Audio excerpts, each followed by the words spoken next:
Pemirsa, manuver para elit partai politik makin tajam usai mengusung sosok bakal calon presiden hingga mengubah peta koalisi. Kondisi ini membuat misteri siapa yang akan menjadi pendamping atau bakal calon wakil presiden makin sulit ditebak. Apakah sosok cawapres akan menjadi kunci untuk mendongkrak para capres memenangkan Pilpres mendatang? Berikut apa kata fakta.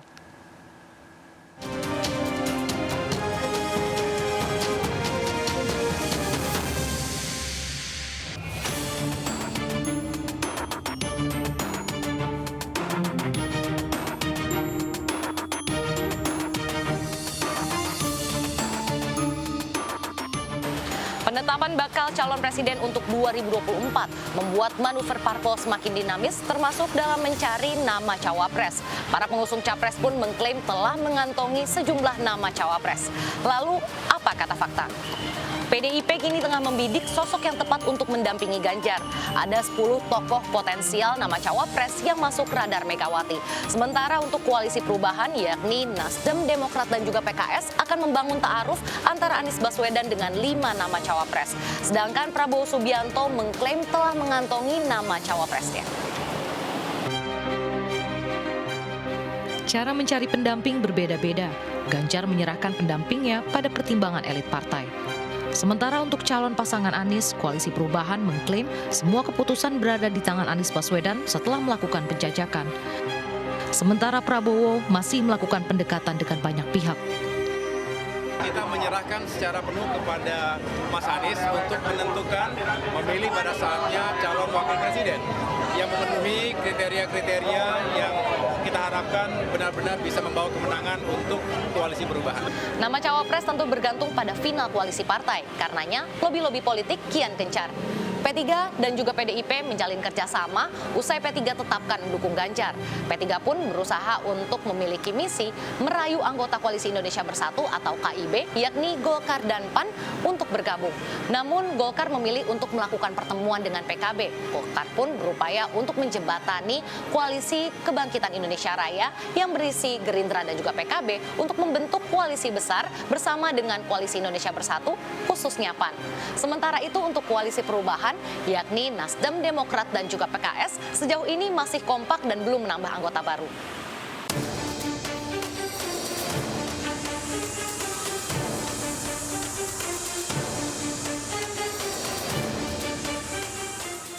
Masing-masing akan terus bergerak dan berkomunikasi dengan partai lain agar koalisi besar, tetapi intinya Golkar dan PKB. Nama-namanya kan sudah ada ya, yang beredar.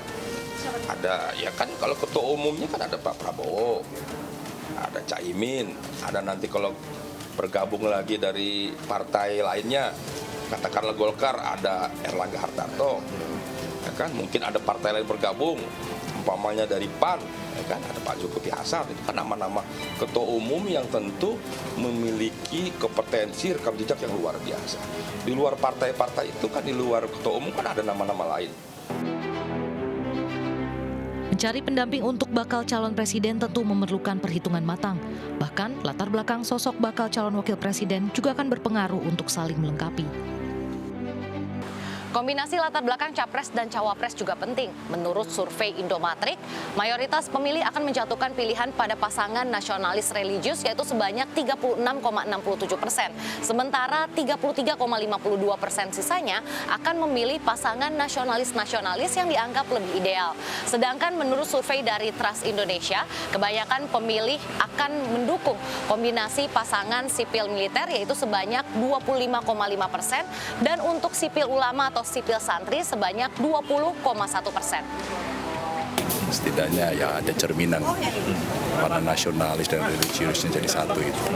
Itu beberapa kalau kita melihat dari sisi kesejarahan. Selain latar belakang tersebut, golongan lain yang cukup populer adalah pengusaha, birokrat, teknokrat, dan politisi.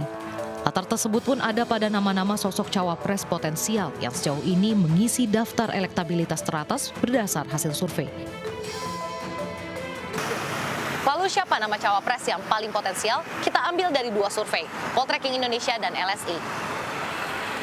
Erick Thohir menjadi kandidat cawapres dengan elektabilitas 16,3% dan 10,5%. Lalu ada Sandiaga Uno dengan elektabilitas 14,8% dan 14,4%. Selanjutnya ada Ridwan Kamil dengan elektabilitas 12,2% dan 19,5%. Selanjutnya ada AHY dengan elektabilitas di 7,2% dan juga 11,6%. Lalu ada Mahfud MD dengan elektabilitas 6,5% dan 4,5%. Dan terakhir ada Erlangga Hartarto dengan elektabilitas 2,9% dan 1,6%. Ya, kita hormati prosesnya sama-sama. Yang penting Mas Ganjar sudah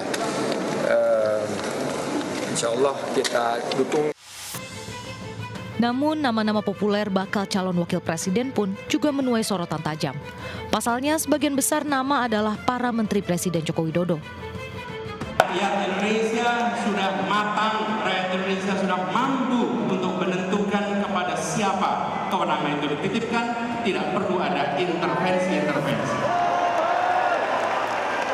Dan kepada seluruh rakyat Indonesia, mari kita jaga. Kekuasaan itu ada pada rakyat, bukan pada yang lain. Jangan jual kekuasaan itu. Jagalah kekuasaan itu sampai nanti di TPS. Masih ada waktu 5 bulan lagi hingga Oktober untuk pendaftaran Capres dan Cawapres ke KPU. Lalu kapankah waktu yang paling tepat untuk menentukan pasangan Capres dan Cawapres melesat untuk kampanye?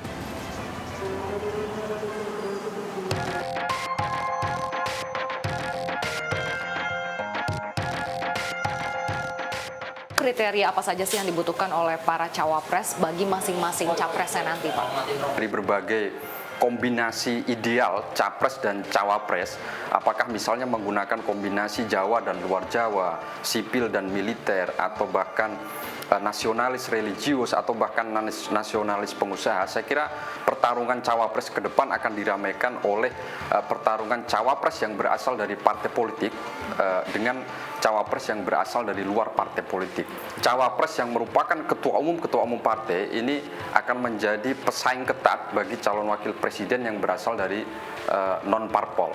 Lalu seberapa berpengaruh elektabilitas dari cawapres mempengaruhi elektabilitas capresnya? Bergantung dan kembali pada situasi pada saat Pilpres dilangsungkan. Nah, tetapi calon wakil presiden yang memiliki modal elektabilitas plus memiliki sumber daya material kuat atau sumber daya politik yang kuat, ini relatif cenderung akan dipilih oleh calon wakil presiden karena memang modal pertama calon wakil presiden tidak ada lain kecuali modal elektabilitas. Nah, kalau kemudian calon wakil presiden ini memiliki irisan pemilih yang sama dengan calon presiden, ya tentu kan tidak akan menambah suara. Saya kira akan lebih menarik kalau pertarungannya adalah antara kandidat yang mewakili karakteristik keberlanjutan pemerintahan Pak Jokowi dengan kandidat penantang. Saya kira ini akan lebih menarik dari kacamata demokrasi. Teman yang ada di blok poros koalisi perubahan ini mampu menghadirkan narasi-narasi perubahan yang lebih detail lagi, lebih populis lagi, supaya bisa memaksimalkan seluruh irisan pemilih yang kecewa terhadap pemerintahan Pak Jokowi Ma'ruf Amin sekarang ini.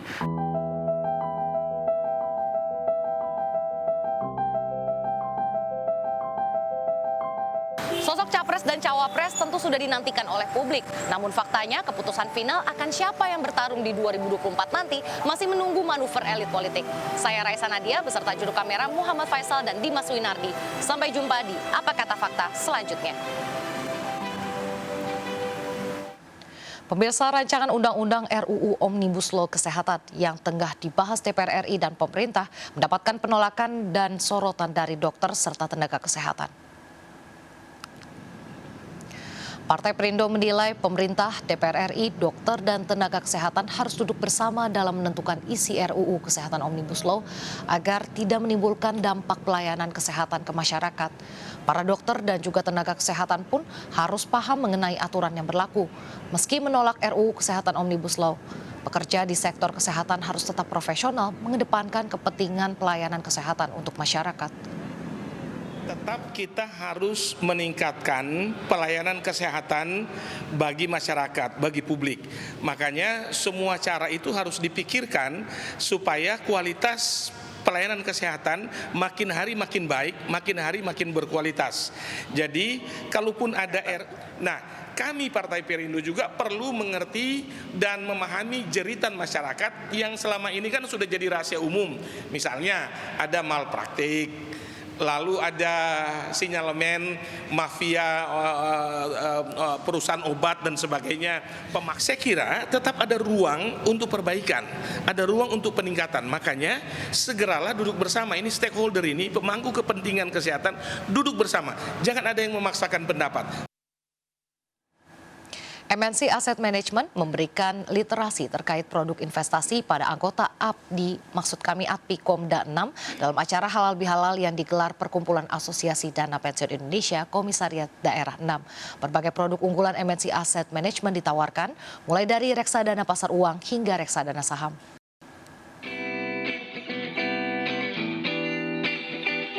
MNC Asset Management menghadiri acara Halal Bihalal yang digelar Perkumpulan Asosiasi Dana Pensiun Indonesia ADPI, Komisariat Daerah 6 Jawa Timur dan sekitarnya.